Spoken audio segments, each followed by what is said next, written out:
जय माता रानी। दोस्तों, माँ भगवती की कृपा आप और आपके पूरे परिवार पर सदा सर्वदा बनी रहे। दोस्तों, आज की इस वीडियो में हम आपको बताएंगे कि कब से शुरू है शारदीय नवरात्रि, क्या होगी शारदीय नवरात्रि की पूरी पूजा, विधि और पूजा के शुभ मुहूर्त, व्रत कब और कैसे किए जाएंगे, क्या आपको इस नवरात्रि में अवश्य करना चाहिए जिससे माता रानी आपके ऊपर विशेष प्रसन्न हो जाएगी, और क्या काम आपको इस नवरात्रि के दौरान भूल से भी नहीं करनी चाहिए, क्या गलतियां आपको करने से बचना चाहिए।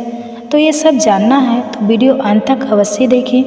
शारदीय नवरात्रि में भक्त 9 दिनों तक देवी अर्थात नव दुर्गा की पूजा और आराधना करते हैं। शारदीय नवरात्रि के हर दिन माता की अलग अलग रूपों की पूजा होती है। ये समय भक्ति और आस्था का होता है और माता भक्तों पर कृपा करके नवरात्रि के समय उनके घरों में भी साक्षात पधारती है। मान्यता है कि नवरात्रि के दौरान माता की आराधना से भक्तों के जीवन में सुख और समृद्धि आती है और सभी तरह के कष्टों का माता रानी निवारण कर देती है। इस वर्ष शारदीय नवरात्रि बेहद शुभ है। शारदीय नवरात्रि आश्विन माह में शुक्ल पक्ष की प्रतिपदा तिथि से शुरू होती है।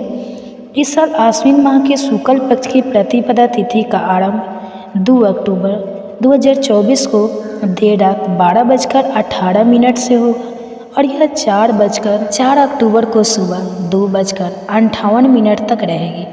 इस कारण इस साल शारदीय नवरात्रि का प्रारंभ 3 अक्टूबर गुरुवार से होगा और 11 अक्टूबर को नवमी मनाने के साथ यह नवरात्रि का पर्व समाप्त होगी। वहीं 12 अक्टूबर को विजयदशमी मनाई जाएगी। शारदीय नवरात्रि के पहले दिन कलश स्थापना भी की जाती है। इस बार कलश स्थापना का शुभ मुहूर्त 3 अक्टूबर 2024 को सुबह 6:15 से सुबह 7:02 तक है। इसके बाद सुबह 11:46 से दोपहर 12:33 तक अभिजीत मुहूर्त के समय में भी आप कलश की स्थापना कर सकते हैं। इस बार शारदीय नवरात्रि में माता रानी पालकी पर सवार होकर आने वाली है।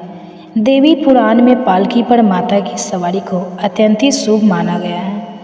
जब नवरात्रि के दिन गुरुवार और शुक्रवार के दिन से शुरू होते हैं तो माना जाता है कि माता रानी पालकी पर सवार होकर भक्तों के घर पधारती है।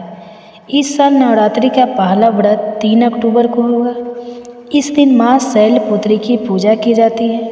दूसरा व्रत 4 अक्टूबर को होगा। इस दिन माँ ब्रह्मचारिणी की पूजा की जाती है।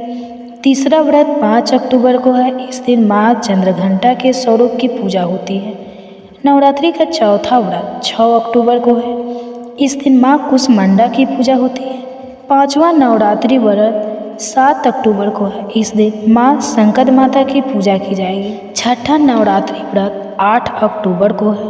यह माँ कात्यायनी की पूजा का दिन होगा। नवरात्रि का 7वां दिन 9 अक्टूबर को है। इस दिन माँ कालरात्रि की पूजा की जाएगी। नवरात्रि का महत्वपूर्ण 8वां दिन यानी दुर्गा अष्टमी 10 अक्टूबर को है। इस दिन माता महागौरी की पूजा की जाती है। शारदीय नवरात्रि 2024 में अष्टमी तिथि का प्रारंभ 10 अक्टूबर गुरुवार को दोपहर 12:03 से होगा और ये अष्टमी तिथि समाप्त होगी 11 अक्टूबर शुक्रवार को दोपहर 12:07। पवित्र नवरात्रि का 9वां दिन 11 अक्टूबर को है। इसी दिन रामनवमी भी है। इस दिन माता सीधी यात्री की पूजा की नवमी तिथि का प्रारंभ 11 अक्टूबर शुक्रवार को दोपहर 1:28 से होगा और ये नवमी तिथि समाप्त होगी 12 अक्टूबर 2:04। शनिवार को सुबह 10:58 पर विजयदशमी की तिथि यानी दशहरा की तिथि प्रारंभ 12 अक्टूबर शनिवार सुबह 10:59 पर और यह 10वीं तिथि समाप्त होगी 13 अक्टूबर 2024 रविवार के दिन सुबह 9:09 पर। शारदीय नवरात्रों के बाद कलश विसर्जन या दुर्गा माता की विसर्जन का शुभ मुहूर्त होगा 12 अक्टूबर 2024 शनिवार को सुबह 10:59 से शाम 5 बजे। आइए अब जानते हैं कि नवरात्रि की पूजा आपको कैसे करनी है और क्या क्या सामग्री आपके पास नवरात्रि पर माता रानी की पूजा के लिए अवश्य उपलब्ध होनी चाहिए। नवरात्रि की पूजा के लिए आपको माता रानी की लाल चुनरी, लाल वस्त्र, मौली, सुश्रृंगार का सामान, दीपक, घी, धूप, नारियल, साफ चावल, कुमकुम, फूल, देवी की प्रतिमा या चित्रपट, पान, सुपारी, लौंग, इलायची, बतासे या मिश्री, कपूर, माता रानी को भोग अर्पित करने के लिए फल और मिठाई और कलावा की आवश्यकता होगी। इन्हें अपने आसपास अवश्य रखें। नवरात्रि के दिन सुबह जल्दी उठकर स्नान कर ले, फिर पूजा के स्थान पर गंगा जल डालकर उसकी शुद्धि कर ले। घर के मंदिर में देसी घी का दीपक प्रज्वलित करें, फिर माता दुर्गा का गंगा जल से अभिषेक करें। यदि चित्रपट है तो उस पर गंगा जल के छींटे दें। माँ को अक्षत, सिंदूर और लाल पुष्प अर्पित करें और प्रसाद के रूप में फल और मिठाइयाँ चढ़ाएं। फिर धूप और दीपक जलाकर दुर्गा चालीसा का पाठ करें और फिर माता रानी की आरती करें। साथियों, नवरात्रि का दिन जिन भी माता रानी के स्वरूप को समर्पित हो, उस दिन उन माता के रूप की संपूर्ण कथा आपको अवश्य सुननी चाहिए, वरना नवरात्रि की पूजा या व्रत अधूरा माना जाता है और उसका संपूर्ण फल आपको नहीं मिलता। नवरात्रि के 9 दिन हमारे चैनल पर भी माता के 9 रूपों की कथा हर दिन सुनाई जाएगी, तो आप उन्हें अवश्य सुनें। कथा के बाद माता रानी को भोग लगाएं। इस बात का ध्यान रखिए कि भगवान को सिर्फ सात्विक चीज़ों का ही भोग लगाया जाता है। हो सके तो इस दिन माता रानी के लिए मिठाइयाँ भी आप घर पर ही बनाएं। आइए अब जानते हैं कि नवरात्रि के 9 दिनों में आपको क्या काम भूल से भी नहीं करना चाहिए, वरना माता रानी आपसे नाराज हो सकती है। और अन्नप्राशन के दौरान सात्विक भोजन ही करना चाहिए। यदि आप प्रतिदिन खाने में प्याज लहसुन का सेवन करते हैं तो कम से कम इन 9 दिनों आपको उनसे परहेज करना चाहिए। इस दौरान घर में बनने वाले खाने में भी लहसुन प्याज का प्रयोग नहीं करना चाहिए। मांस मदिरा का सेवन तो इस दौरान बिल्कुल नहीं करना चाहिए, वरना माता रानी का विशेष प्रकोप सहने को मिलता है। अगर आपके घर में नवरात्रि के समय में माता रानी के कलश की स्थापना हो रही है या आपने माता रानी की अखंड ज्योति जला रखी है, तो घर को कभी भी खाली ना छोड़ें। कोई ना कोई नवरात्रि के 9 दिनों में माता रानी की सेवा के लिए घर में अवश्य ही उपस्थित रहना चाहिए। जिन लोगों को नवरात्रि के दौरान व्रत रखना है, उन्हें इन 9 दिनों तक दाढ़ी, मूछ, बाल और नाखून नहीं काटने चाहिए। धार्मिक मान्यताओं के अनुसार नवरात्रि के दौरान माता दुर्गा धरती पर आ जाती है, अपने भक्तों से मिलने, अपने भक्तों के दर्शन करने और उनकी समस्त इच्छाओं को पूरा करने के लिए। और जो भी भक्त संपूर्ण श्रद्धा से इन दिनों माता रानी को पुकारते हैं, घर में उनकी स्थापना करते हैं, उनकी सेवा करते हैं, उनके घर माता रानी साक्षात किसी न किसी रूप में उनकी पूजा और भोग को स्वीकार करने के लिए पधारती है।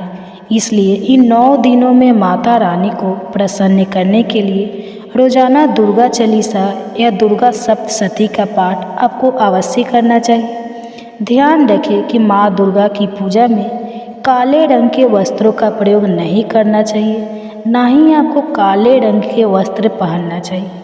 आप नवरात्रि के दिनों में लाल या पीले रंग के वस्त्र पहन सकते हैं। नवरात्रि के समय दिन में सोना नहीं चाहिए, चाहे आप विवाहित हो या अविवाहित। आपको नवरात्रि के समय में ब्रह्मचर्य का पालन अवश्य करना चाहिए। शरीर से, मन से और अपने घर में हर पल आपको स्वच्छता बनाए रखना चाहिए। इस बार आपको नवरात्रि में विशेष तौर पर सावधान रहने की भी आवश्यकता है, क्योंकि इस बार नवरात्रि पर माता शेर पर नहीं बल्कि पालकी में धरती पर आएंगी। आमतौर पर माता रानी को शेरा वाली कहा जाता है, पर नवरात्रि में माँ दुर्गा पृथ्वी पर हफ्ते में आने वाले अलग अलग दिनों के अनुसार अलग अलग सवारी बदल कर आती है। माता रानी के हमारे धरती पर आने और जाने के वाहन अलग अलग होते हैं। हफ्ते के दिनों के अनुसार यह तय किया जाता है कि नवरात्रि पर माता रानी कौन सी सवारी लेकर पृथ्वी पर आएंगी। जब नवरात्रि सोमवार या रविवार से शुरू होते हैं तो माता रानी हाथी पर पृथ्वी पर आती है।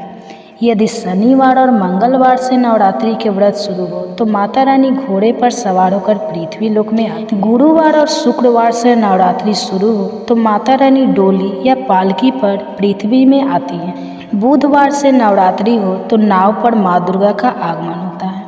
माता रानी अपने इन अलग अलग वाहनों से मनुष्य को भविष्य में होने वाली अच्छी बुरी घटनाओं का संकेत भी देती है। माता रानी का कुछ सवारियाँ पर आना अत्यंत शुभ माना जाता है, वहीं माँ की कुछ सवारियाँ ऐसी भी हैं जिन पर माँ दुर्गा का धरती पर आना प्राचीन काल से ही मनुष्य के लिए अच्छा नहीं माना जाता है। माता रानी का पालकी और घोड़े पर आना शुभ संकेत नहीं होता। इस बार शारदीय नवरात्रि की शुरुआत गुरुवार के दिन से हो रही है। ऐसे में माता रानी का वाहन इस बार पालकी ही रहेगा। मान्यता के अनुसार नवरात्रि में माँ दुर्गा जब धरती पर पालकी में पधारती है तो यह अच्छा संकेत नहीं होता। मैया रानी का पालकी पर आना भविष्य में चिंता का विषय है। यह उस समय की अर्थव्यवस्था में गिरावट, लोगों के व्यापार में मंदी, देश दुनिया में महामारी आने की ओर संकेत करता है। इसलिए कुछ सावधानियां आप नवरात्रि में अवश्य रखें। जैसे नवरात्रि के दौरान मदिरा, मादक पदार्थों और मांसाहारी भोजन का सेवन आपको भूलकर भी नहीं करना चाहिए। घर में भी सात्विक भोजन ही बनाएं और नवरात्रि के 9 दिनों में घर के खाने में प्याज, लहसुन बिल्कुल भी ना डालें। नवरात्रि के दौरान नाखूनों को, बालों को और दाढ़ी को नहीं काटना चाहिए। नवरात्रि के 9 दिनों में काले रंग के कपड़े आपको बिल्कुल भी नहीं पहनने चाहिए। नवरात्रि के दौरान किसी भी महिला का अपमान नहीं करना चाहिए। नवरात्रि के 9 दिनों के वक्त में किसी से भी झगड़ा या वाद विवाद करने में नहीं उलझना चाहिए। नवरात्रि में शारीरिक संबंध भी नहीं बनाने चाहिए और ब्रह्मचर्य का पालन अवश्य करना चाहिए। साथ ही नवरात्रि के दिनों में घर में थोड़ी सी भी गंदगी और अंधेरा नहीं होना चाहिए। साथ ही नवरात्रि के दौरान आपको लोहे का सामान, काला कपड़ा और इलेक्ट्रॉनिक यानी बिजली का सामान नहीं खरीदना चाहिए। ऐसी ही और ज़रूरी जानकारी और व्रत कथाओं को सुनने के लिए हमारे चैनल को अवश्य सब्सक्राइब कर लें। जय माता रानी। दोस्तों, माता रानी की कृपा आप और आपके पूरे परिवार पर सदा सर्वदा बनी रहे। दोस्तों, आप सभी को शारदीय नवरात्रि की ढेर सारी शुभकामनाएं। आज की इस वीडियो में आप जानेंगे शारदीय नवरात्रि के पहले दिन पूजा कैसे करें। अगर आप कलश की स्थापना कर रहे हैं तो कलश की स्थापना कैसे करनी चाहिए, बिना कलश की स्थापना की आप पूजा कैसे कर सकते हैं, कौन कौन सी जरूरी बातों का ध्यान आपको इस दिन रखना है और फिर नवरात्रि के पूरे दिन तक लगातार आप किस प्रकार से पूजा करें, किन किन बातों का ध्यान रखें। इस बारे में बताने से पहले आप सभी से अनुरोध है कि वीडियो को पूरा देखकर अगर अच्छी लगे जानकारी तो लाइक भी ज़रूर कीजिएगा। साथ ही हमारे चैनल पर हर दिन अपलोड होने वाली नवरात्रि की सभी कथाएं और पूजा विधि की वीडियो भी ज़रूर देखिएगा। नवरात्रि के पहले दिन की पूजा में आपको अधिक समय लगेगा क्योंकि इस दिन हमें कलश की स्थापना करनी होती है। तो जो भी आवश्यक पूजन सामग्री है उसे आप पहले से ही तैयार करके रख लें ताकि आपको पूजा में बार बार उठना ना पड़े या किसी भी सामग्री के लिए परेशान ना होना पड़े। तो सबसे पहले हम स्नान घर में गंगाजल छिड़क कर शुद्ध कर लेंगे। अब उत्तर या पूर्व दिशा की ओर मुँह करके हम पूजा की तैयारी करेंगे। पूजा करने के लिए एक चौकी की स्थापना करनी होती है। जहाँ पर आप चौकी रख रहे हैं उस जगह को आप गंगाजल छिड़क कर शुद्ध कर लें। गाय के गोबर से लीप सकते हैं या गेरू आदि से भी वहाँ पर गेरुआ लगाकर आप सुंदर रंगोली बना सकते हैं, सुंदर मंडप सजा सकते हैं और फिर वहाँ पर चौकी के ऊपर लाल या पीला वस्त्र बिछाएं। और आज के दिन जो कलश की स्थापना की जाती है उसके लिए तांबे या किसी भी धातु का या मिट्टी का लोटा, मिट्टी का कलश इस्तेमाल कर सकते हैं। यदि आप मिट्टी से कोई भी पात्र यूज कर रहे हैं जैसे कि मिट्टी का कलश, मिट्टी का दीपक, तो अंतिम दिन मिट्टी वाली जो भी चीज़ें हैं, जो सामग्री है उनका विसर्जन जरूर कर देना चाहिए। सबसे पहले चौकी पर अक्षत का आसन देकर या अष्टदल कमल बनाकर हम उसके ऊपर कलश की स्थापना करेंगे। तो जिस भी कलश की स्थापना आप करने वाले हैं उसके कंठ पर आप मौली यानी कलावा 3 बार लपेट लें। कलश के ऊपर स्वास्तिक बना लें या 16 बिंदियाँ आप टीके की, सिंदूर की भी लगा सकते हैं, रोली की लगा सकते हैं। अब जो आसन आपने कलश के लिए लगाया है उस आसन पर उस लोटे को रखकर, कलश को रखकर आप उसमें शुद्ध जल भरें।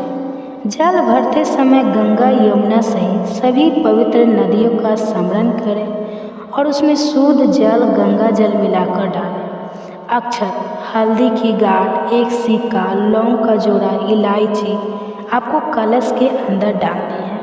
कलश के ऊपर रखने के लिए आम, अशोक के पत्ते, या अगर यह ना मिले तो आप पान के पत्ते भी रख सकते हैं। 5, 7, 9, 11 की संख्या में आप यह पत्ते कलश के ऊपर लगाएं। ध्यान रखें पत्ते साफ हो, कटे फटे या बासी ना हो।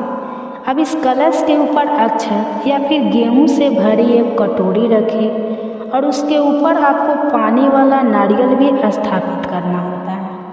जटा वाला नारियल यानी पानी वाला नारियल, जिसे आप अच्छे से चेक जरूर कर लीजिएगा ताकि उसमें पानी हो। सूखा हुआ नारियल स्थापित ना करें। अब उस नारियल पर आपको एक लाल चुनरी, जिसे कलावे से लपेट कर रखना है। कलश के ऊपर रखने वाले नारियल की भी पूजा आपको करनी होती है। नारियल पर आप तिलक लगाए, हाथ जोड़कर माता रानी से प्रार्थना करें कि आपके द्वारा की गई कलश स्थापना को माता रानी स्वीकार करें और फिर जो नारियल है उसे कलश के ऊपर रख देना चाहिए। ध्यान रखें कि कलश के ऊपर जो नारियल आप रखते हैं उसे लेटाकर रखना चाहिए, सीधा खड़ा करके नहीं रखना चाहिए। ठीक है, आपको नारियल किस तरह से रखना है इस बात का भी आप ध्यान जरूर रखें। नारियल का जो मुख है वो पूजा करने वाले व्यक्ति की तरफ हो, यानी कि जिस ओर से नारियल पेड़ की टहनी से जुड़ा होता है वह मुख आपके खुद की तरफ होना चाहिए।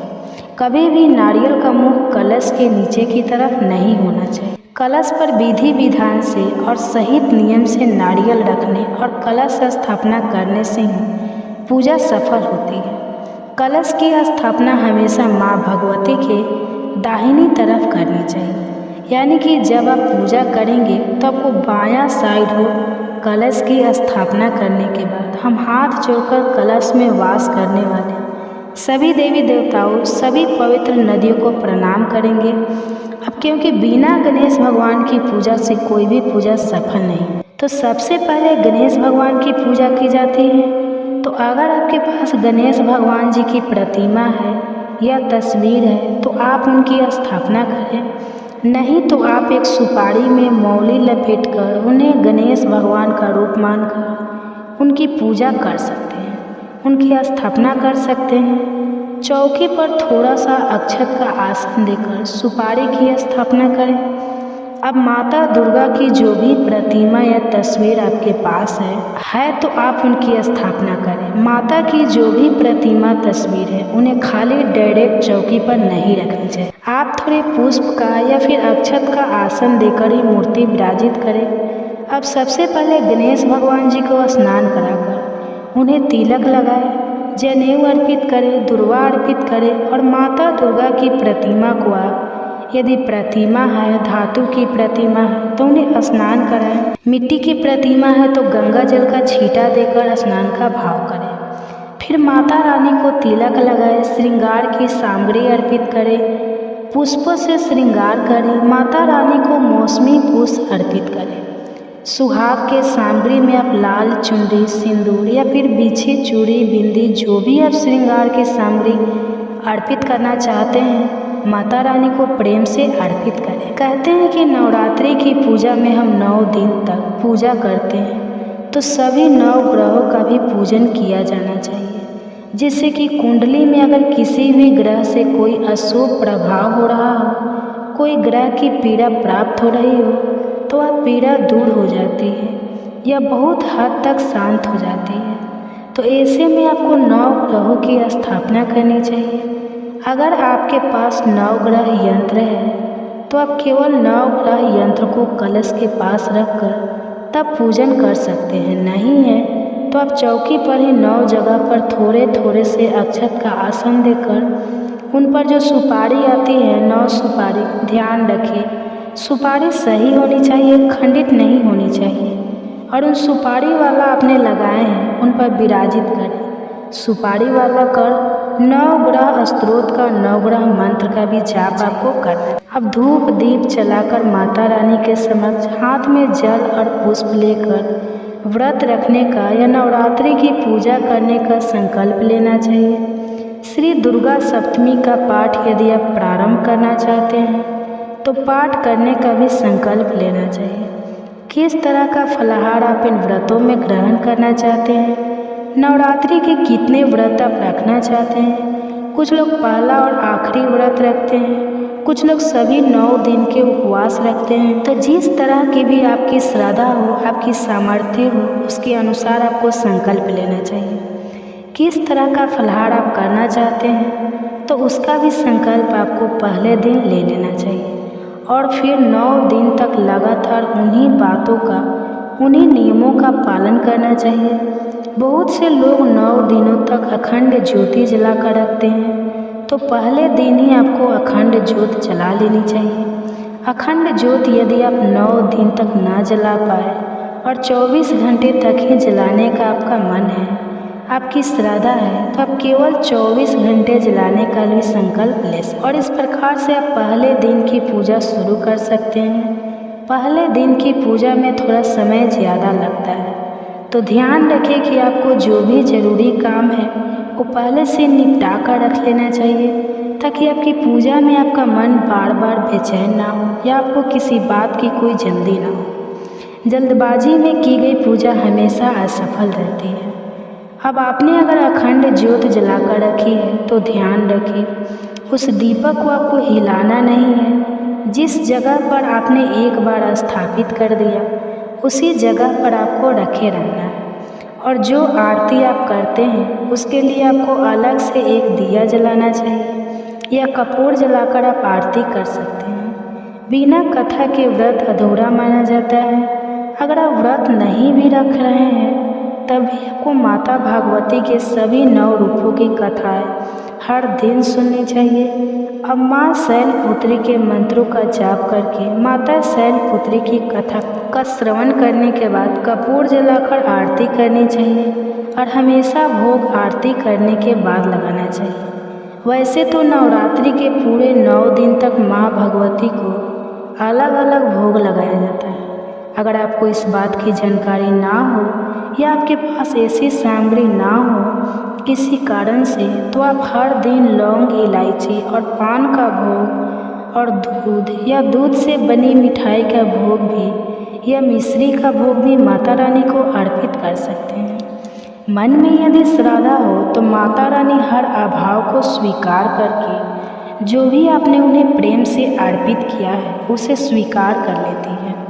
इसके लिए आपको नवरात्रि के हर दिन, यदि आपके पास छोटा हवन कुंड है तो हवन कुंड में नहीं तो आप मिट्टी का एक बड़ा सा दिया ले सकते हैं। उसमें अग्यारी करनी चाहिए। अग्यारी करने के लिए गाय के गोबर का उपला आपको चाहिए। रोज थोड़ा थोड़ा सा छोटा सा उपला तोड़कर उसे आप अच्छे से सुलगा लें और उसके ऊपर थोड़ी सी हवन सामग्री डालकर, कपूर डालकर, लौंग का एक जोड़ा घी में डुबोकर उस जलते हुए उपले पर डालें और जो भी भोग आपने माता रानी को अर्पित किया है, चाहे वह मिठाई हो या फिर मिश्री हो, उन्हें आप उस जलते हुए उपले में रखें। इस तरह से अग्नि देवता के माध्यम से माता रानी अपना भोग स्वीकार कर लेती है और भोग अर्पित करने के बाद जल का छींटा उस अग्नि कुंड के चारों ओर या जो मिट्टी का दिया है उसके चारों ओर थोड़ा थोड़ा जल जरूर छिड़क देना चाहिए। हाथ जोड़कर सबसे अंत में सच्चे मन से क्षमा याचना करनी चाहिए, ताकि पूजा पाठ में किसी तरह की कोई गलती हो गई हो, कुछ कमी अधिक हो गया हो तो उसके लिए माता भगवती आपको क्षमा कर सके। इस तरह से सुबह की पूजा की जाती है। दिन भर उपवास रखने के बाद शाम को एक बार फिर से विधि विधान से पूजा करनी चाहिए। यदि सुबह आपके पास दुर्गा सप्तमी पढ़ने का समय है तो सुबह पढ़ सकते हैं, नहीं तो आप शाम को भी पढ़ सकते हैं। अब बात करते हैं कि शाम की पूजा कैसे करनी चाहिए।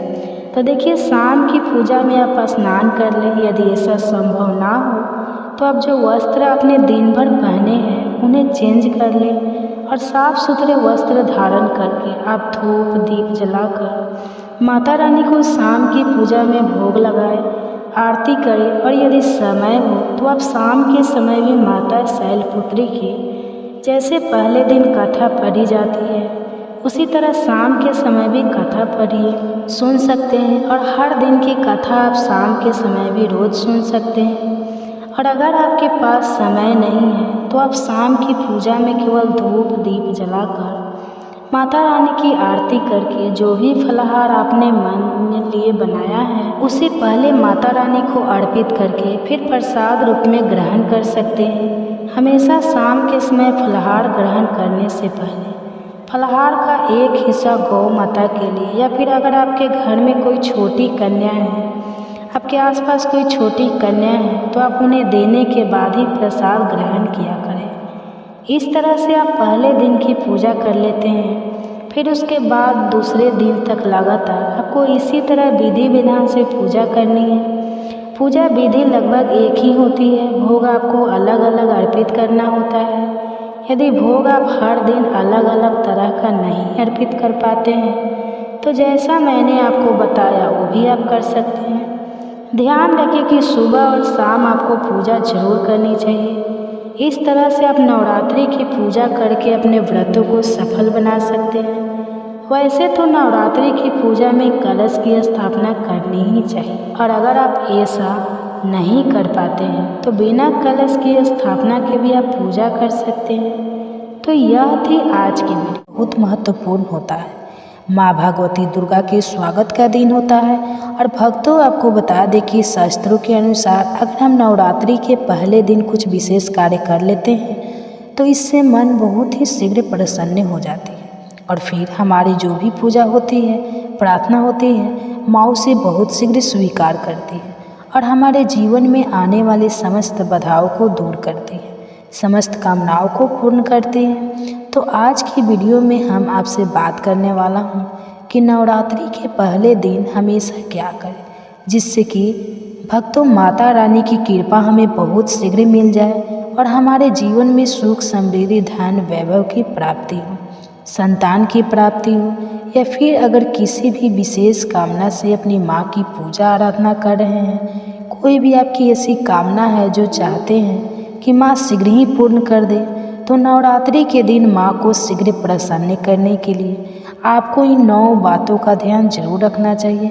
तो भक्तों, आपसे निवेदन है कि वीडियो को पूरा जरूर देख लीजिए, और अगर आपको आज की वीडियो अच्छी लगे तो लाइक भी कीजिए, शेयर भी कीजिए फैमिली फ्रेंड के साथ। और चैनल पर पहली बार आए हैं, अगर अभी तक हमारे चैनल प्राचीन ज्ञान को सब्सक्राइब करके बेल आइकन को जरूर प्रेस कर लीजिए। इससे यह होगा कि इस तरह की सभी वीडियो को नोटिफिकेशन आपको सही समय पर प्राप्त हो जाएगा।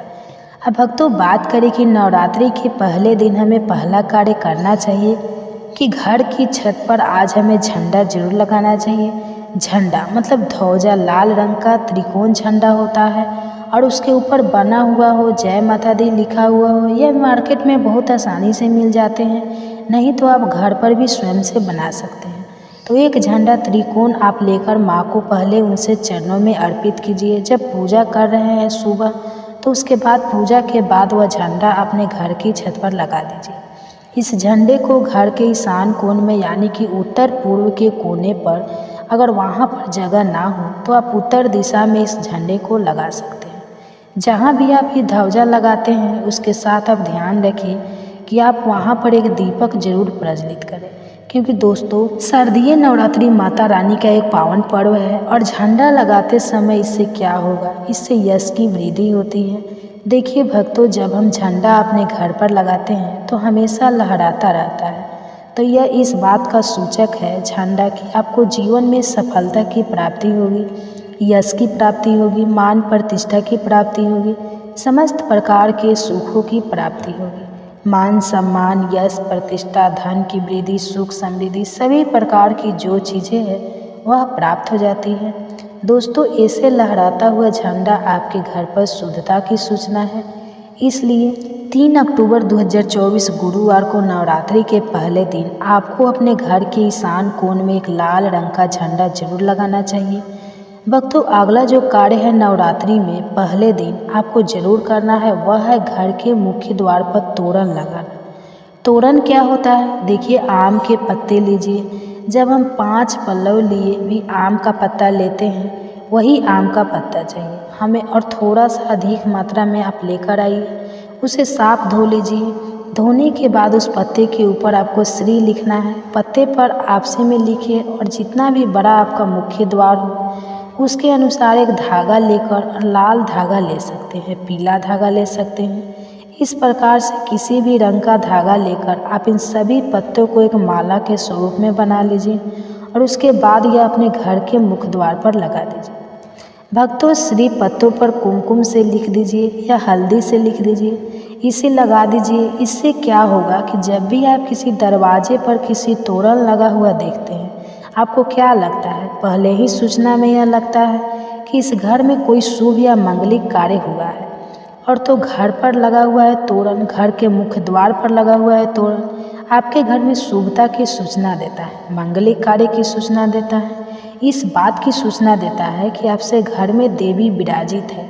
यह बहुत महत्वपूर्ण होता है। नवरात्रि के पहले दिन घर के मुख्य द्वार पर तोरण लगाना और इसका बहुत ही शुभ फल भी हमें प्राप्त। अगला जो कार्य है, तीसरा कार्य जो हमें नवरात्रि में जरूर करना चाहिए दोस्तों, वह अखंड दीपक प्रज्वलित करना।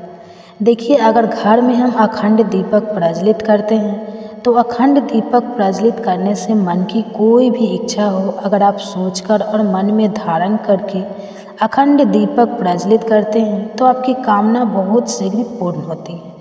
लेकिन इसके अलावा दीपक इस बात का प्रतीक है कि आपके घर में किसी भी प्रकार की नकारात्मक ऊर्जा प्रवेश नहीं करेगी और मन से, घर से हर तरह से नकारात्मक ऊर्जा को दूर करता है दीपक। इसलिए अखंड दीपक चैत्र नवरात्रि से पहले लगाना चाहिए और शारदीय नवरात्रि से पहले भी आपको लगाना चाहिए। और नवरात्रि के पहले दिन से लेकर और 9वीं तिथि तक प्रज्वलित किया जाता है, जिससे कि शुभता का घर में वास हो, सकारात्मक ऊर्जा का घर में वास हो। और जहाँ पर सकारात्मक ऊर्जा होती है वहाँ पर सुख, समृद्धि, धन, वैभव की प्राप्ति होती है। और दोस्तों, आपको बता दें कि माँ भगवती वहीं वास करती हैं जहाँ सकारात्मक ऊर्जा रहती है। इसलिए हम घर के मुख्य द्वार पर तोरण लगा रहे हैं ताकि बाहर से, मुख्य द्वार से किसी भी प्रकार की नकारात्मक ऊर्जा हमारे घर में प्रवेश ना करे।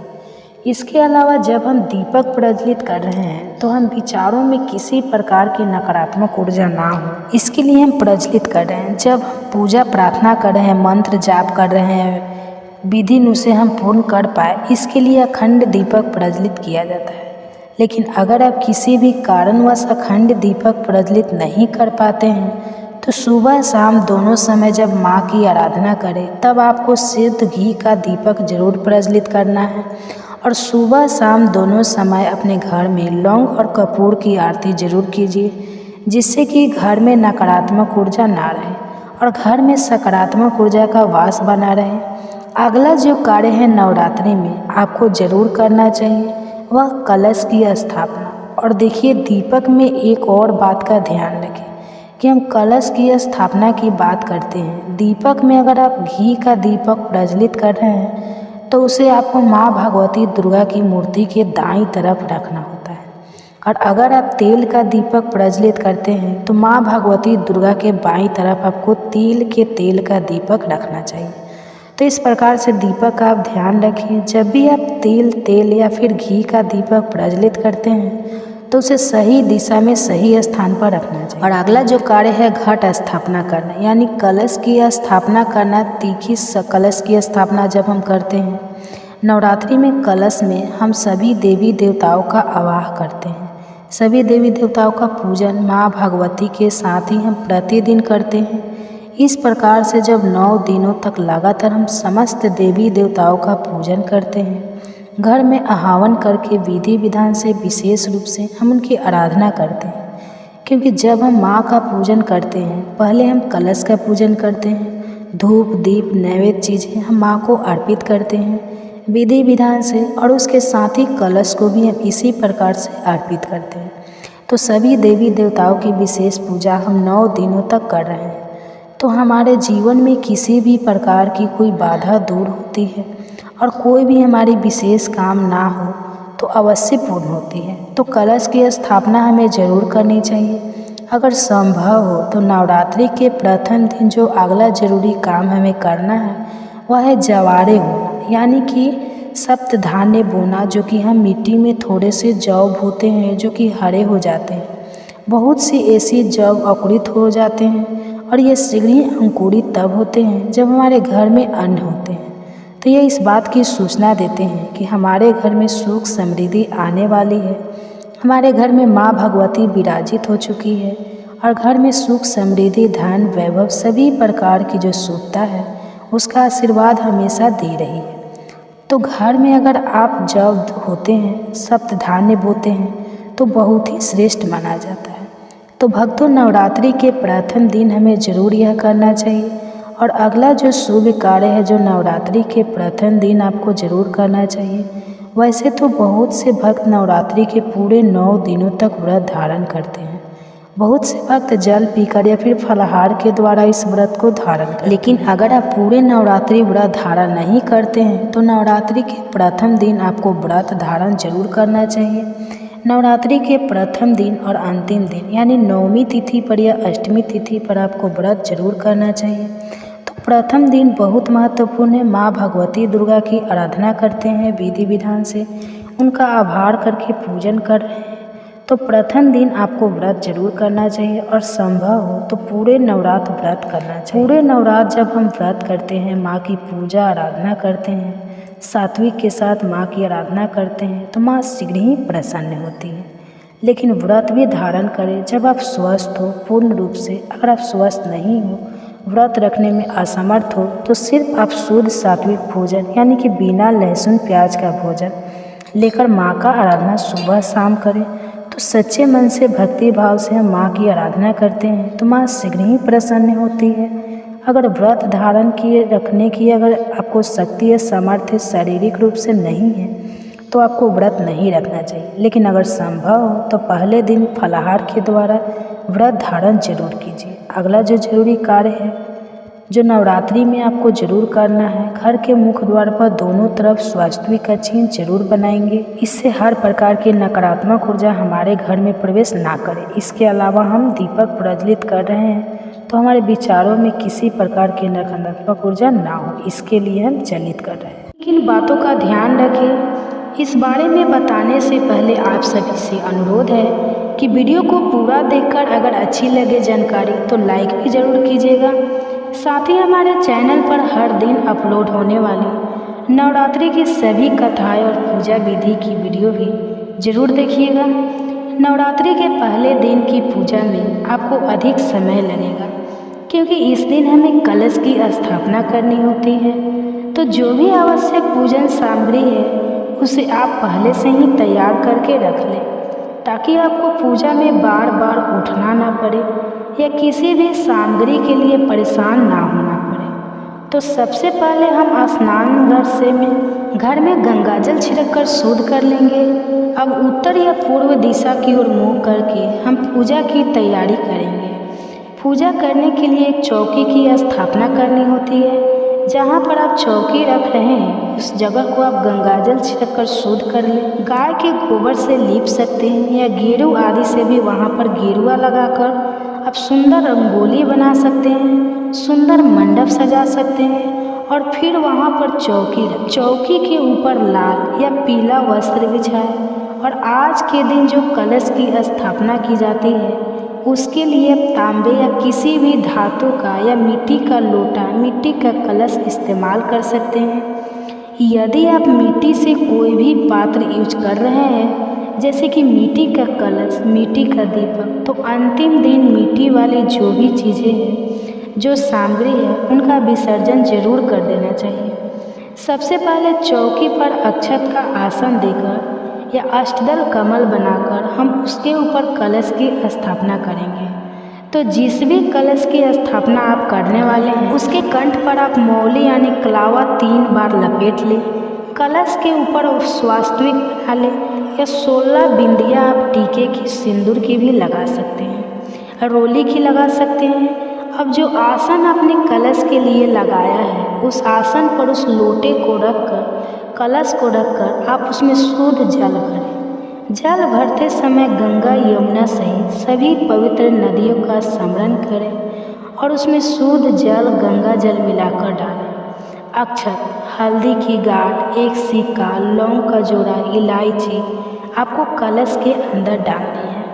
कलश के ऊपर रखने के लिए आम, अशोक के पत्ते या अगर यह ना मिले तो आप पान के पत्ते भी रख सकते हैं। 5, 7, 9, 11 की संख्या में आप यह पत्ते कलश के ऊपर लगाएं। ध्यान रखें पत्ते साफ हो, कटे फटे या बासी ना हो। अब इस कलश के ऊपर अक्षत या फिर गेहूं से भरी एक कटोरी रखें और उसके ऊपर आपको पानी वाला नारियल भी स्थापित करना होता है। जटा वाला नारियल यानी पानी वाला नारियल, जिसे आप अच्छे से चेक जरूर कर लीजिएगा ताकि उसमें पानी हो, सूखा हुआ नारियल स्थापित ना करें।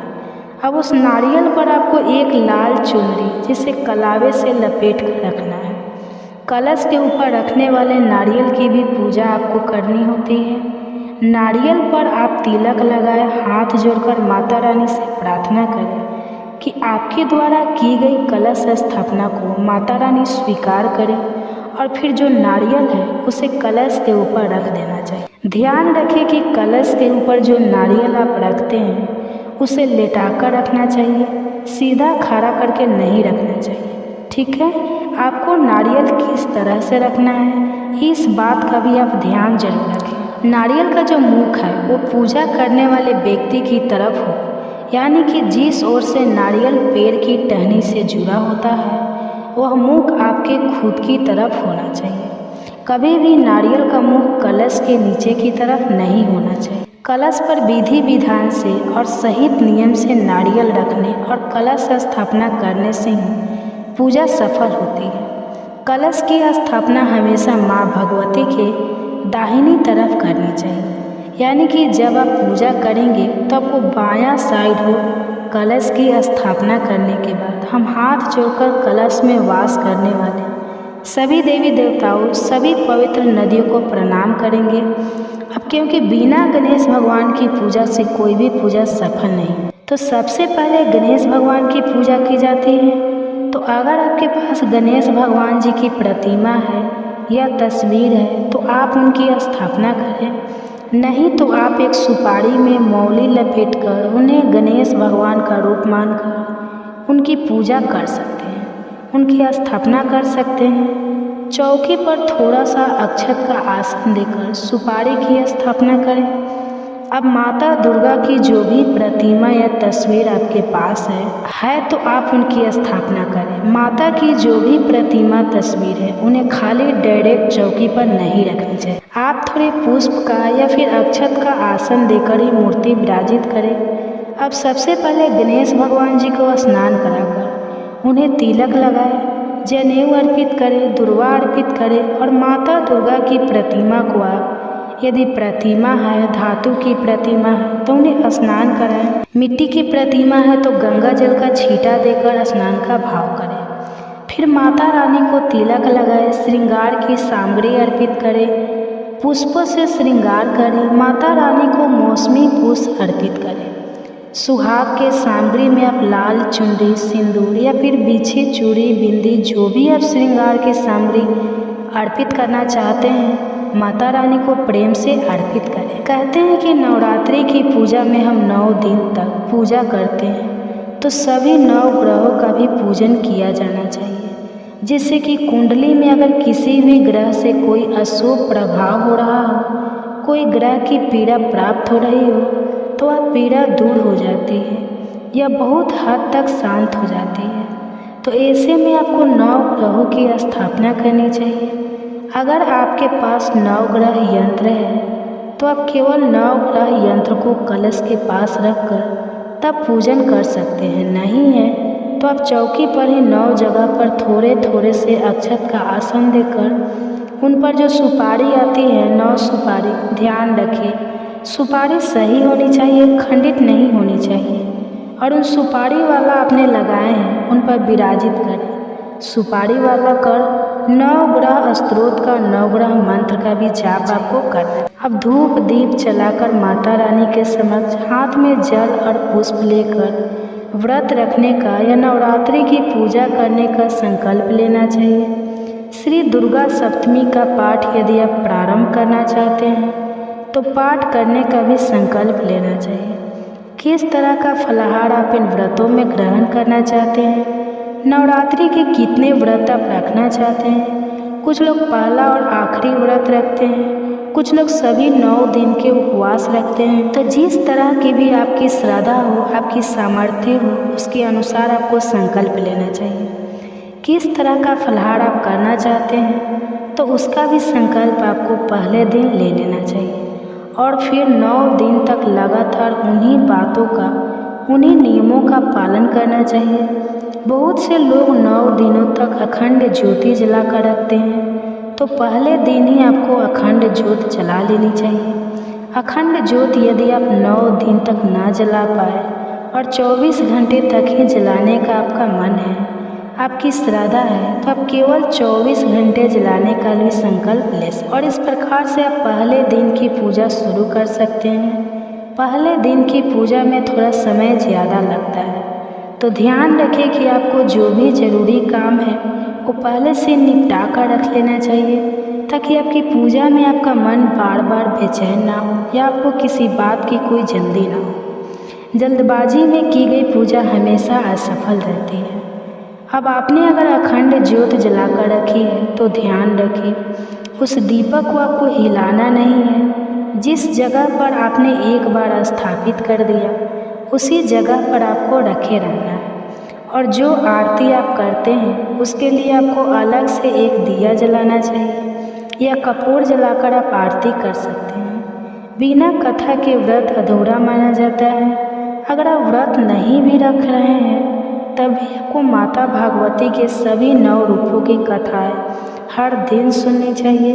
अब माँ शैलपुत्री के मंत्रों का जाप करके माता शैलपुत्री की कथा का श्रवण करने के बाद कपूर जलाकर आरती करनी चाहिए और हमेशा भोग आरती करने के बाद लगाना चाहिए। वैसे तो नवरात्रि के पूरे 9 दिन तक माँ भगवती को अलग अलग भोग लगाया जाता है। अगर आपको इस बात की जानकारी ना हो या आपके पास ऐसी सामग्री ना हो किसी कारण से, तो आप हर दिन लौंग, इलायची और पान का भोग और दूध या दूध से बनी मिठाई का भोग भी या मिश्री का भोग भी माता रानी को अर्पित कर सकते हैं। मन में यदि श्रद्धा हो तो माता रानी हर अभाव को स्वीकार करके जो भी आपने उन्हें प्रेम से अर्पित किया है उसे स्वीकार कर लेती है।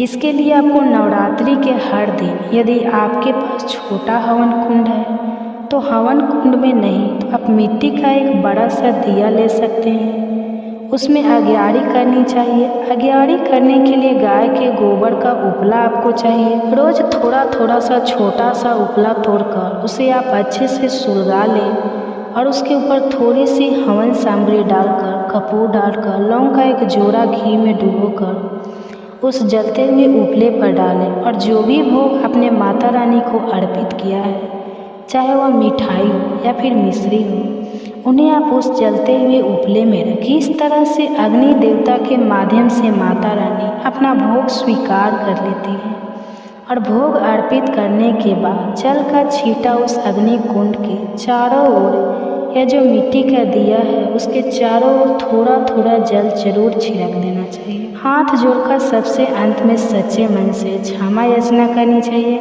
ताकि पूजा पाठ में किसी तरह की कोई गलती हो गई हो, कुछ कमी अधिक हो गया हो तो उसके लिए माता भगवती आपको क्षमा कर सके। इस तरह से सुबह की पूजा की जाती है। दिन भर उपवास रखने के बाद शाम को एक बार फिर से विधि विधान से पूजा करनी चाहिए। यदि सुबह आपके पास दुर्गा सप्तमी पढ़ने का समय है तो सुबह पढ़ सकते हैं, नहीं तो आप शाम को भी पढ़ सकते हैं। अब बात करते हैं कि शाम की पूजा कैसे करनी चाहिए। तो देखिए, शाम की पूजा में आप स्नान कर लें। यदि ऐसा संभव ना हो तो आप जो वस्त्र आपने दिन भर पहने हैं उन्हें चेंज कर लें और साफ सुथरे वस्त्र धारण करके आप धूप दीप जलाकर माता रानी को शाम की पूजा में भोग लगाएं, आरती करें और यदि समय हो तो आप शाम के समय भी माता शैलपुत्री की जैसे पहले दिन कथा पढ़ी जाती है उसी तरह शाम के समय भी कथा पढ़िए, सुन सकते हैं। और हर दिन की कथा आप शाम के समय भी रोज़ सुन सकते हैं। और अगर आपके पास समय नहीं है तो आप शाम की पूजा में केवल धूप दीप जलाकर माता रानी की आरती करके जो भी फलाहार आपने मन में लिए बनाया है उसे पहले माता रानी को अर्पित करके फिर प्रसाद रूप में ग्रहण कर सकते हैं। हमेशा शाम के समय फलाहार ग्रहण करने से पहले फलाहार का एक हिस्सा गौ माता के लिए, या फिर अगर आपके घर में कोई छोटी कन्या है, आपके आसपास कोई छोटी कन्या है, तो आप उन्हें देने के बाद ही प्रसाद ग्रहण किया करें। इस तरह से आप पहले दिन की पूजा कर लेते हैं, फिर उसके बाद दूसरे दिन तक लगातार आपको इसी तरह विधि विधान से पूजा करनी है। पूजा विधि लगभग एक ही होती है, भोग आपको अलग अलग अर्पित करना होता है। यदि भोग आप हर दिन अलग अलग तरह का नहीं अर्पित कर पाते हैं, तो जैसा मैंने आपको बताया वो भी आप कर सकते हैं। ध्यान रखें कि सुबह और शाम आपको पूजा जरूर करनी चाहिए। इस तरह से आप नवरात्रि की पूजा करके अपने व्रतों को सफल बना सकते हैं। वैसे तो नाव के समान वेगवान काल के द्वारा क्षण कण में प्राणियों के शरीर की उत्पत्ति और विनाश होता रहता है, परंतु अज्ञानवश वह दिखाई नहीं पड़ता। राजन, मैंने सूर्य से यह शिक्षा ग्रहण की है कि जैसे वे अपनी किरणों से पृथ्वी का जल खींचते और समय पर उसे बरसा देते हैं, वैसे ही योगी पुरुष इंद्रियों के द्वारा समय पर विषयों का ग्रहण करता है और समय आने पर उनका त्याग कर देता है, उनका दान भी कर देता है। किसी भी समय उसे इंद्रिय के किसी भी विषय में आसक्ति नहीं होती। स्थूल बुद्धि जल से विभिन्न पात्रों में प्रतिबिंबित हुआ सूर्य उन्हीं में प्रविष्ट सा होकर भिन्न भिन्न दिखाई पड़ता है, परंतु इसमें स्वरूप सूर्य अनेक नहीं हो जाता। वैसे ही चल और अचल उपाधियों के भेद से ऐसा जान पड़ता है कि प्रत्येक व्यक्ति में आत्मा अलग अलग है, परंतु जिनको ऐसा मालूम होता है उनकी बुद्धि मोटी है। असल बात तो यह है कि आत्मा सूर्य के समान एक ही है, स्वरूप उसमें कोई भेद नहीं है। राजन, कहीं किसी के साथ अत्यंत स्नेह अथवा आसक्ति ना करनी चाहिए, अन्यथा उसकी बुद्धि अपना स्वतंत्र खोकर दीन हो जाएगी और उसे कबूतर की तरह अत्यंत क्लेश उठाना पड़ेगा। राजन, किसी जंगल में एक कबूतर रहता था। उसने एक पेड़ पर अपना घोंसला बना रखा था। अपनी मादा कबूतरी के साथ वह कई वर्षों तक उसी घोंसले में रहा। उस कबूतर के जोड़े के हृदय में निरंतर एक दूसरे के प्रति स्नेह की वृद्धि होती जाती थी। वे गृहस्थ धर्म में इतने आसक्त हो गए थे कि उन्होंने एक दूसरे की दृष्टि से दृष्टि, अंग से अंग और बुद्धि से बुद्धि को बांध रखा था। उनका एक दूसरे पर इतना विश्वास हो गया था कि वे निशंक होकर वहाँ की वृक्षा वली में एक साथ सोते बैठते, घूमते फिरते, ठहरते, बातचीत करते, खेलते और खाते पीते थे। राजन, कबूतरी पर कबूतर का इतना प्रेम था कि वह जो कुछ चाहती कबूतर बड़े से बड़ा कष्ट उठाकर उसकी कामना पूर्ण करता। वह कबूतरी भी अपने कामुक पति की कामनाएं पूर्ण करती। समय आने पर कबूतरी को पहला गर्व रहा। उसने अपने पति के पास ही घोंसले में अंडे दिए। भगवान की अचिंत्य शक्ति के समय आने पर वे अंडे फूट गए और उसमें से हाथ पैर वाले बच्चे निकल। उनका एक एक अंग और रोए अत्यंत कोमल थे। अब उन कबूतरी की आंखें अपने बच्चों पर लग गई। वे बड़े प्रेम और आनंद से अपने बच्चों का लालन पालन, लाड़ प्यार करती और उनकी मीठी बोली, उनकी गुटुरगु सुन सुनकर आनंद मग्न हो जाते। बच्चे तो सदा सर्वदा प्रसन्न रहते ही थे। वे जब अपने सुकुमार पंखों से माँ बाप का स्पर्श करते, कुछ देर भोली भाली टाई करते और फुदक फुदक कर अपने माँ बाप के पास दौड़ आते, तब कबूतर और कबूतरी आनंद मग्न हो जाते। राजन, सच पूछो तो वे कबूतर कबूतरी भगवान की माया से मोहित हो रहे थे। उनका हृदय एक दूसरे से स्नेह बंधन से बंध रहा था। वे अपने नन्हे नन्हे बच्चों के पालन पोषण में इतने व्यग्र रहते कि उन्हें दीन दुनिया लोक परलोक की याद ही आती। एक दिन दोनों नर्मदा अपने बच्चों के लिए चारा लाने जंगल में गए हुए थे, जबकि अब उनका कुटुंब बहुत बढ़ गया था। वे चारों के लिए चीर काल तक जंगल में चारों ओर बिछड़ते रहते। इधर एक बहेलिया घूमता घूमता संयोग से उनके घोंसले की ओर आ निकला।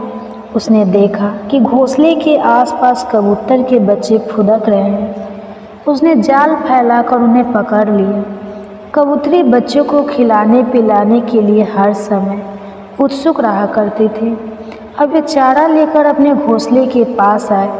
कबूतरी ने देखा कि उसके नन्हे नन्हे बच्चे उसके हृदय के टुकड़े जाल में फंसे हुए हैं और दुख से चे चे कर रहे हैं। उन्हें ऐसी स्थिति में देखकर कबूतरी के दुख की सीमा न रही और रोती चिल्लाती उनके पास दौड़ गई। भगवान की माया से उसका चित्त अत्यंत दिन दुखी हो रहा था। वह उमड़ हुए स्नेह की रस्सी से जकड़ी हुई थी। अपने बच्चों को जाल में फंसा देखकर उसे अपने शरीर की भी सूध बूझ ना रही और वह स्वयं ही जाकर जाल में फंस गई। जब कबूतर ने देखा कि मेरे प्राणों से भी प्यारे बच्चे जाल में फंस गए हैं और मेरी प्राण प्रिय पत्नी भी उसी दशा में पहुंच गई है, तब वह अत्यंत दुखित होकर विलाप करने लगा। सचमुच उस समय उसकी दशा अत्यंत दयनीय थी। मैं अभागा हूँ, दुर्मति हूँ, हाय हाय, मेरा तो सत्यानाश हो गया। देखो देखो ना, मुझे अभी तृप्ति हुई और ना मेरी आशाएं ही पूरी हुई। तब तक मेरा धर्म अर्थ और काम का मूल यह गृहस्थाश्रम ही नष्ट हो गया। हाय, मेरी प्राण प्यारी मुझे ही अपना इष्ट देव समझती थी। मेरी एक एक बात मानती थी, मेरे इशारे पर नाचती थी, सब तरह से मेरे योग्य थी। आज वह मुझे सूने घर में छोड़कर हमारे सीधे सा निश्चल बच्चों के साथ स्वर्ग सिधार गए। मेरे बच्चे मर गए, मेरी पत्नी जाती रही। मेरा अब संसार में क्या काम? मुझ दीन का यह विदुर जीवन मेरा गृहिणी का जीवन, जलन का व्यर्थ का जीवन है। अब मैं इस सूने घर में किसके लिए जीऊँ? राजन, कबूतर के बच्चे जाल में फंसकर तड़पड़ा रहे थे। स्पष्ट दिख रहा था कि वे मौत के पंजे में हैं, परंतु वह मूर्ख कबूतर यह सब देखते हुए भी इतना दीन हो रहा था कि स्वयं जानबूझकर जाल में कूद पड़ा। राजन, वह बलिया बड़ा क्रूर था। गृहस्थाश्रम कबूतर कबूतरी और उनके बच्चों को मिल जाने से उसे बड़ी प्रसन्नता हुई। उसने समझा मेरा काम बन गया और वह उन्हें लेकर चलता बना। जो कुटुंबी है, विषयों और लोगों के संग साथ में ही जिसे सुख मिलता है, वह अपने कुटुंब के भरण पोषण में ही जो सारी सूध बूध खो बैठता है, उसे कभी शांति नहीं मिल सकती। वह उसी कबूतर के समान अपने कुटुंब के साथ कष्ट पाता है। यह मनुष्य शरीर मुक्ति का खुला द्वार है। इसे पाकर भी जो कबूतर की तरह अपनी घर गृहस्थ में ही फंसा हुआ है, वह बहुत ऊंचे चढ़कर गिर रहा है। शास्त्र की भाषा में वह आड़ू है। तो इसी के साथ यह अध्याय समाप्त होगा। इसके आगे की कथा मैं कल के अध्याय में सुनाऊंगा। साधारण दान सीता देखकर वे लज्जित हो गए हो।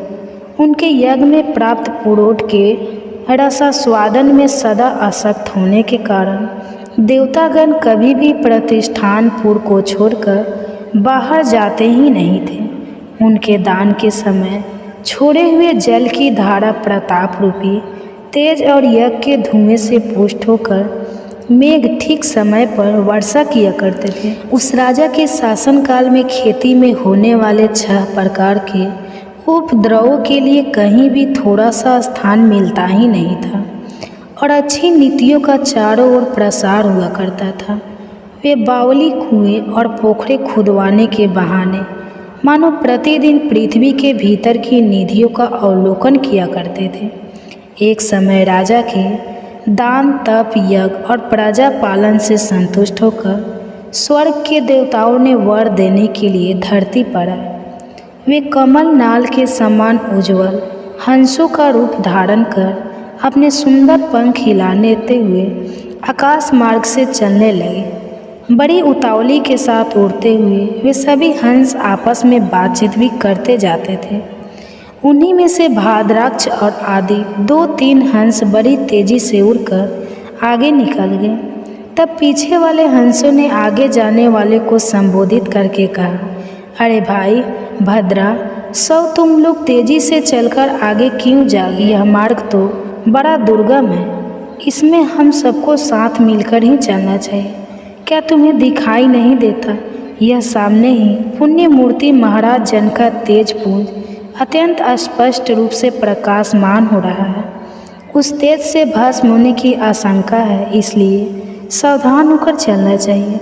पीछे वाले हंसों के वचन सुनकर आगे वाले हंस हंस पड़े और ऊंचे स्वर से उनकी बातों की अपेक्षा अवहेलना करते हुए कहने लगे, अरे भाई, क्या इस राजा जनश्रुति का तेज ब्रह्मवादिनी राजा जनश्रुति अपने ऊंचे महल की छत से उतर गए और सुखपूर्वक आसन पर विराजमान होकर अपने सारथी को बुलाकर कहने लगे, जाओ महात्मा रथ को यहाँ लेकर आओ। राजा का यह अमृत के समान वचन सुनकर मह नामक सारथी बहुत प्रसन्न हुआ और नगर से बाहर निकल गया। सबसे पहले उसने मुक्ति दैनी काशीपुरी की यात्रा की। उसके बाद जहाँ जगत के स्वामी भगवान विश्वनाथ मनुष्य को उपदेश दिया करते हैं, उसके बाद वह गया क्षेत्र में पहुँचा जहाँ प्रफुल्ल नेत्रों वाले भगवान गदाधर संपूर्ण लोक का उद्धार करने के लिए निवास किया करते हैं। इसके बाद नाना प्रकार के तीर्थों में भ्रमण करता हुआ वह सारथी पंपा नासनी मथुरापुरी में पहुंच गया। यह भगवान श्री कृष्ण का आदि स्थान है, जो परम महान और मोक्ष प्रदान करने वाला है। वेद और शास्त्रों में वह तीर्थ त्रिभुवन पति भगवान गोविंद के अवतार स्थान के नाम से प्रसिद्ध है। नाना प्रकार के देवता और ब्रह्मा ऋषि उसका दर्शन सेवन किया करते हैं। मथुरा नगर कालिंदी अर्थात यमुना के किनारे शोभा पाता है। उसकी आकृति अर्धचंद्र के समान लगती है। वह सब तीर्थों के निवास से परिपूर्ण है। परम आनंद प्रदान करने के कारण बहुत सुंदर लगता है। गोवर्धन पर्वत के होने से मथुरा मंडल की शोभा और भी बढ़ गई। वह पवित्र वृक्षों और लताओं से घिरा हुआ है। उसमें 12 वन है। वह परम पयम तथा सबको विश्राम